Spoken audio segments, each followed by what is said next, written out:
Hi, I'm Cass. Welcome back to my channel, and welcome to the mid-year freakout tag.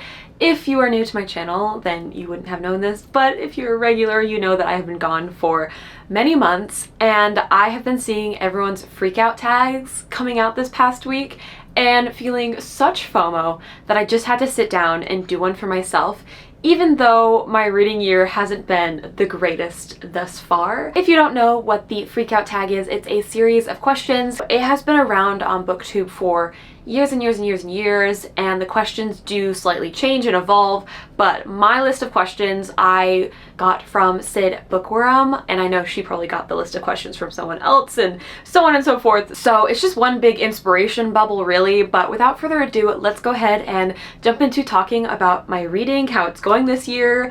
And that's question one. How is your reading been? Like I said, it's not been the greatest, but that's because other aspects of my life have been taking up a lot more of my time, meaning I had less time to dedicate to reading. If you don't know, I run an art business called Oakleaf Arrow Studios, and I sell my art as well as take on commissions, and I primarily am a cartographer, so I draw fantasy maps, and those maps take anywhere from 30 to 40 plus hours, and I've been sinking a lot of time into drawing those and focusing on those social media channels rather than my BookTube channel, which has made me so sad. Like I said, I've been having so much FOMO, but I just genuinely did not have the time to dedicate to every single aspect of my business and also continue doing BookTube. So I had said in my previous vlog that I was taking like a little bit of a break, slowing down my videos, and I would sit down to film a video when I really felt like it. This was one of those times. But that also means that I just haven't had time to dedicate towards reading as much. I've not read hardly any new books since I stopped vlogging, because the vlogs kind of were a way for me to push myself to read new books, and I am a massive rereader at heart, meaning I will reread things when my life is out of control because it's like a sense of comfort and familiarity, diving back into a story that I already know how it goes. And I've been diving into a lot of manga as well. So it's been kind of a mixed bag. The year started out honestly kind of okay in terms of reading. Some of the new books that I was very excited about, they were kind of duds. And then I just haven't really read anything new since then. And even the books that I have read that were new weren't like my favorites, but I'm hoping in the second half of the year I'll be able to kind of get my reading back on track and dedicate a little bit more time towards reading. The next question is, what is the best book you've read so far in 2025? And like I said, I've had some duds, but two standouts were Frieren, Beyond Journey's End, Volume 12. Frieren is my absolute all-time favorite manga and anime. It is just an absolute delight. And in this particular volume, we got a very unique story arc kind of starting, and I'm just so excited about it. I thought it was so well done. I truly love just diving into this world and spending time with Frieren and her companions. If you don't know what Frieren is about, it's kind of like a slice of life adventure story full of just side quests. There's an overarching goal at the end of this, but along the way there's just side quest after side quest, and Frieren is an elven mage, and she's joined by her apprentice Fern and a warrior named Stark. And again, it really is about human connection and appreciating the time that you have with people. And again, the story is just beautiful. I love the art style. The anime, if you've read the manga and haven't seen the anime, I highly recommend it. The soundtrack is phenomenal, as well as the animation style. And volume 2 of the anime is coming out in January, and I can't believe it's only like 6 months away from coming out because it's already halfway through the year, which is just baffling to me. But the other book that was really good and one of my favorites of the year was Edge Dancer by Brandon Sanderson. I have been doing my homework to try to continue Stormlight. We'll get to that later, but this is a novella in the Stormlight Archive series, and it is recommended to read in between Words of Radiance and Oathbringer. So I finally picked it up. I actually picked it up via audiobook, and I think that is why I enjoyed it so much, because Lift as a character I think would be very annoying to just read about, but the voice actor did their character with such justice that I was fully immersed in and just really rooting for Lift and everything that went on. I don't want to dive too far into it because again, it is a novella, so there's not much I can really speak upon without spoiling it, but she is definitely like a street rat in like the most endearing way possible, and just such a kid. She is such a kid, and it was just such a joy to dive back into the Stormlight Archive universe. I just love Brandon Sanderson's writing. I will pick up anything he writes, honestly. As for the next question, which is what is the best sequel you've read thus far in 2025, I have to say Sunrise on the Reaping by Suzanne Collins, even though it wasn't like my absolute favorite. I just hardly have read any new books, so my scope of books I can pick are very slim and limited. However, I really enjoy diving back into the world of the Hunger Games. When Suzanne Collins has a message for the world, she writes it so artfully where it really shines through, and I wasn't sure how I would feel about this book because you know how it ends. You know some key points because in the main Hunger Games series, Haymitch's Hunger Games is spoken about. Honestly, I really enjoyed like the hype around this book as well. I wasn't like the biggest fan of the Hunger Games, but I do remember always loving Haymitch as a character and always being so curious about how his Hunger Games had went, and getting to actually see that in the book was really interesting, and I don't want to say fun because it really wasn't fun and there was a lot of brutality, but again, Suzanne Collins managed to write a book where you know what happens and yet you're still gripped by every plot twist and every little thing that happens. You're like, oh my gosh, I knew this was coming, but how did I still not know it was coming? As for the book that I had the most fun reading, I have to say Great Big Beautiful Life by Emily Henry. I didn't really read the synopsis of this book. I just knew it was a new Emily Henry book and that the romance was perhaps like a little questionable in terms of whether or not it actually fit in the genre of romance. Spoiler alert, this is 100% a lit fic. 100% a lit fic. I could have cared less about the romance that was happening. Like, they were endearing, kinda, but they were also kind of bland as characters. But the main character's writing subject, now she was a treat. If you don't know what this story is about, we're following two rival journalists as they're both trying to cover a woman named Margaret. And she had this very like glitz and glamorous and kind of scandalous life back in the day, and they're trying to kind of get this story out of her, but they're competing for her attention, and there's lots of twists and turns and plot reveals, and the whole story is very unique, and I think it was very simple in a way. That's why I had so much fun with it. I wasn't too invested in anything going on, but I was just invested enough to keep turning the page and be very curious about where this story was leading to, because there is so much mystery as to why did Margaret suddenly like disappear from the spotlight, and why are these two particular journalists the ones who had kind of the privilege to try to interview to cover Margaret's story, and what is Margaret hiding? There was just a lot of mystery elements in it that definitely made it a page turner. Although it wasn't my favorite Emily Henry book, I really just had fun reading it, and I think I read it while I was traveling around Scotland too, so it was the perfect book to read with my travel weary brain and still kind of keep up with everything. So it was just a fun time. I again don't think it's Emily Henry's strongest book, nor do I really think it's a romance. I 100% believe this is very, very lit ficky, but I still had a fun time reading it. There's actually been a couple new releases, actually quite a few new releases that I've been really excited about, but just haven't got around to actually picking them up to read. And one of them is Atmosphere by Taylor Jenkins Reid. I loved Malibu Rising and I loved The Seven Husbands, and I haven't really read anything else from her. And I've been meaning to literally for years. When I first picked up Malibu Rising back in 2021 or 2022, I don't remember, but I just love her writing, and she's one of the few lit fic authors that like I really, really love. And I think Atmosphere will be a grand old time. I've heard it's very heart-wrenching and that it's a good book. I've heard overall good things about it, and I'm just really eager to dive in it. And then the other book that I'm very excited about and I've been meaning to pick up for a few months now, I think I saw the cover of it and added it to my TBR before I even knew the synopsis because it was so beautiful. And that is The Ballad of the Last Dragon by C.A. Farron. This follows a bard who is on an adventure with this party, and I think they're trying to slay a dragon. I don't know. I'm so encapsulated by this cover that I have to have it regardless of what it's about, really. And the fact that the main character is a bard. These books are not comparable at all because they are very different in so many ways, but I was going to compare it to The Name of the Wind because Kvothe technically was a bard and plays the lute, and it's like a whole thing. So I would love to read more books where like the main character is like a musician, and I think this one will be really, really fun. It's a romantic comedy set back in medieval times is what someone has described it as, and you know me, I love myself some medieval times, and give me some cute romance and I'm all in.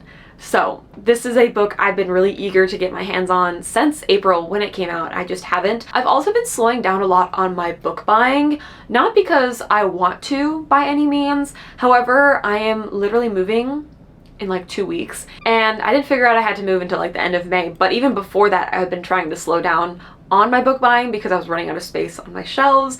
And then when I knew that I had to move, I was like, no more books until you've moved, because that's just more things you have to move to a different location, and there are already so many books that I have to move and I'm not excited about.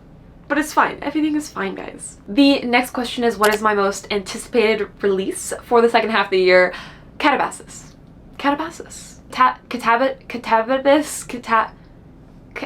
Book by R.F. Kuang. And I'm not sure what the proper pronunciation is. I am so excited by anything R.F. Kuang puts out because it's always such a beautifully crafted masterpiece, because she is just so intellectual, and that just shines through so well in all of her books. And the concept of the book too sounds so exciting. Two students like going to hell to save their professor. Hello, how did we get here? That is so fun. I'm so excited. 100% my most anticipated release. I keep seeing people with arcs and I'm like, unlock your doors, unlock your windows. I just want to take a peek, you know? I just want to crack open the spine to see what it's about. So come August, I'm really hoping the day it releases, I have like a spot of time the next few days to get my hands on a copy and sit down and just devour it, because I'm so excited. So needless to say, that is definitely my most anticipated release for the second half of the year. As for the worst book that I've read so far, honestly, I didn't even have to rack my brains that hard for this one. It was just right there, top of my list, and I actually talked about it in one of my vlogs I did back in, I think, February and March. Cross the Line. Guys, when I tell you, this should have been like, this should have stayed on Wattpad. I don't even know if it started on Wattpad, and that's not to diss on Wattpad writers, but this read like a creepy fan fiction where the author was trying to convince you that this wasn't about real life people, but then it was like totally about real life people, because even though the names were changed, it literally was like a one-to-one about what was going on. If you don't know, it's a Formula One romance, and I'm really into Formula One. I'm an Oscar Piastri and Max Verstappen girly. Ask me how this season is treating me. I dare you. I'm kind of happy and I'm kind of going through it. It's a whole thing. But I really wanted to find a book that... Can we shut the fuck up, dude?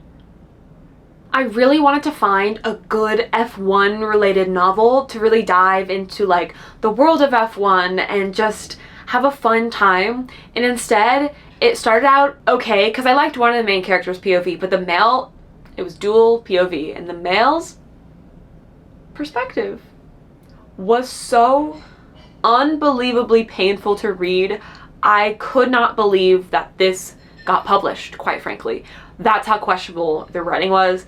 There's one line that is just burned into my head that was so cringy that I'm like, how did that make it through all these rounds of editing? Why is that in there? It was not a pleasant experience to read.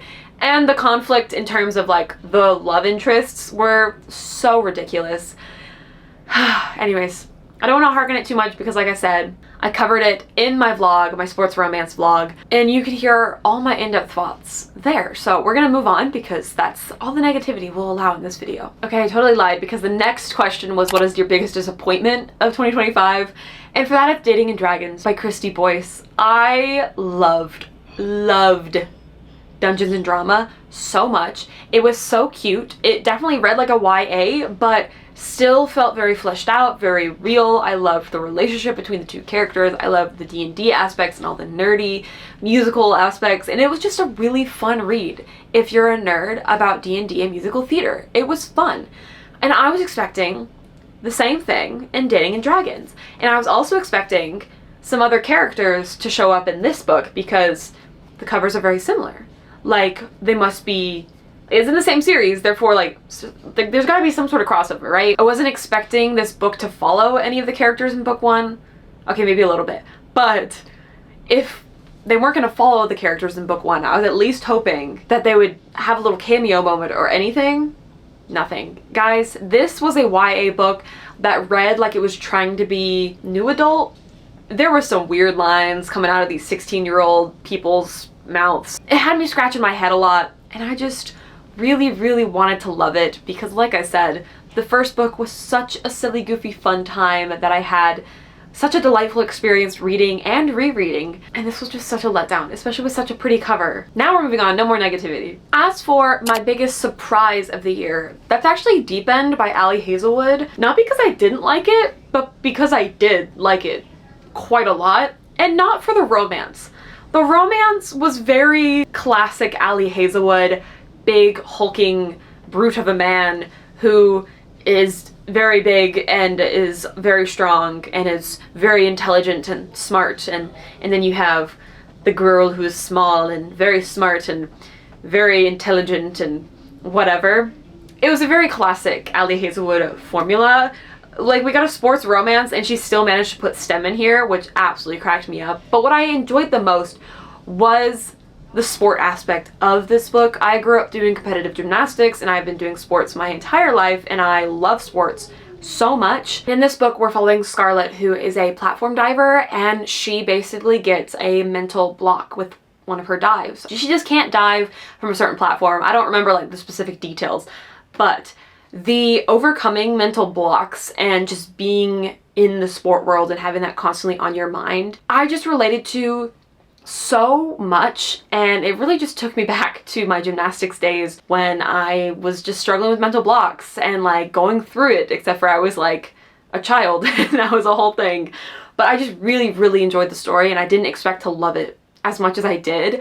I think I rated it like a 4.5, which blew me out of the water. No pun intended. I was not expecting to love this book as much. I was hoping I'd have a fun time, but I didn't think that I would want to like one day reread this and experience Scarlett overcoming her struggles again, like she did. The next two questions I actually can't answer. One of them is your favorite author, new to you author or debut author.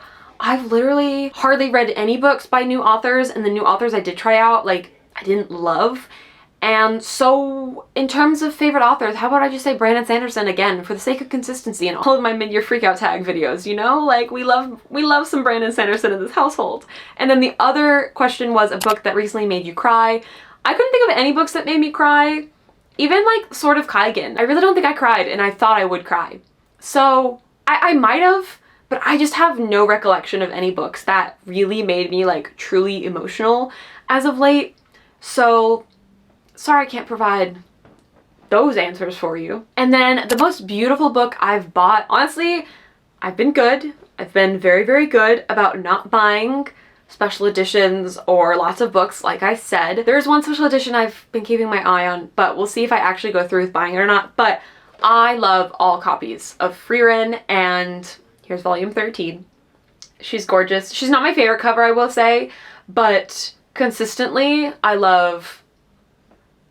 just love all of them. It doesn't beat volume 12, but in terms of like all the books I've bought, this is what we've got. As for books I want to read by the end of the year, let's just hold this book up again because I haven't read it. It's been out over a month.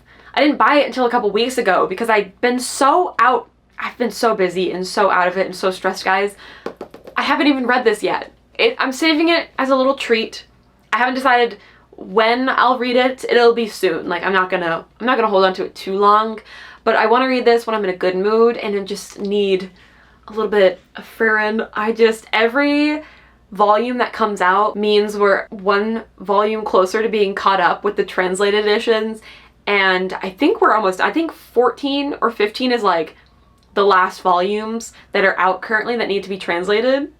And I'm not ready for when there's not a new book for me to read every like 4 months coming out about free reign, because guys, I'm so obsessed with this series. Oathbringer, don't laugh at me, guys. Don't laugh at me. I want to read this book by the end of the year. I actually have plans for this book we'll talk about in a second, but this is just such a brick. Like, I don't think I've held it up as of recent, and it is just, yeah. But book 3 in the Stormlight Archives, I still cannot believe that I have not caught up in the Stormlight Archives. It's honestly embarrassing at this point. And then the other book that I really want to get to, actually there's like tons of books I want to get to, but as for this question, Project Hail Mary is one that I really want to read as well. I know there's a movie adaptation coming out. I think the trailer just dropped. I don't think I'll picture Ryan Gosling when I'm reading this book. That's a joke because I actually can't picture anything in my head when I read. I've heard from so many people I'm gonna love this. I've also talked about it a lot already this year without even picking it up because I keep saying that I want to read it and I just haven't read it. So this is another book that I do really want to get to before the end of the year, and I would love to get to it before the adaptation comes out. I'm assuming it's happening like later this year. I didn't even check that. I just know a trailer had dropped. I'm assuming because the trailer dropped, it should be before the end of the year. I have no idea, guys. And then the last 2 questions are not related to books. They're actually related to videos. The first question being, what is your favorite video you've put out so far?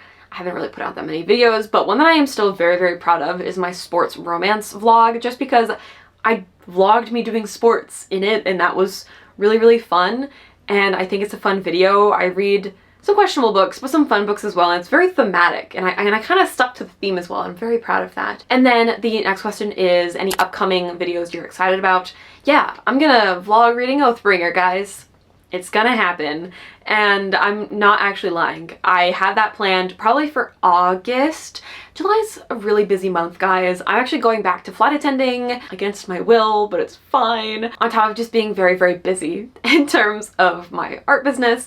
But I went to Scotland at the end of May, Scotland and Wales, and I've done a couple of other things that I want to share with you all.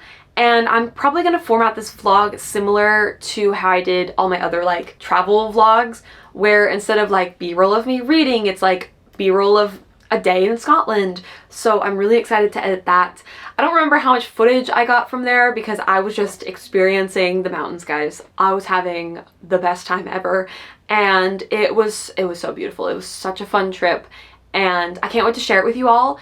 And I'm gonna read Oathbringer during that because I am sick of not being caught up with the Stormlight Archive. But the problem is, listen, I have a justification. I just really want to vlog my experience with reading the Stormlight Archive, which is funny because I can't really talk about it that much because they're really long books and a lot happens, so I have to talk very vague about it.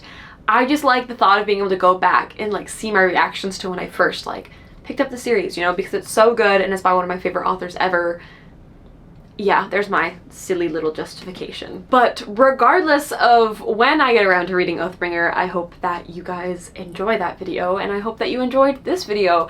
Again, I was having such FOMO. I just knew I had to find time to sit down and film this video for you guys because I love tags. They're one of my favorite things on BookTube because it's just like Q&A, but talking about books, and I love talking about books. I miss talking about books. I will say though, it's been really fun to just like pick up the most random things to reread and like not vlog. I've been working my way through Throne of Glass, which I've been kind of updating on Instagram about. Regardless though, I really hope you enjoyed. I don't know how to end off a video. I haven't filmed in so long. I have some more videos hopefully coming out soon. It just depends on how much time I have to sit down and film as well as like edit them. But thank you so much for watching. Please feel free to answer the tag questions below. You don't have to answer all of them. Maybe just let me know what you've been reading, what you guys been up to. Let's catch up. I feel like we haven't spoken in forever and I'm so nosy. I want to know what y'all have been up to. So thank you once again, and I really hope to see you in my next one. Toodles!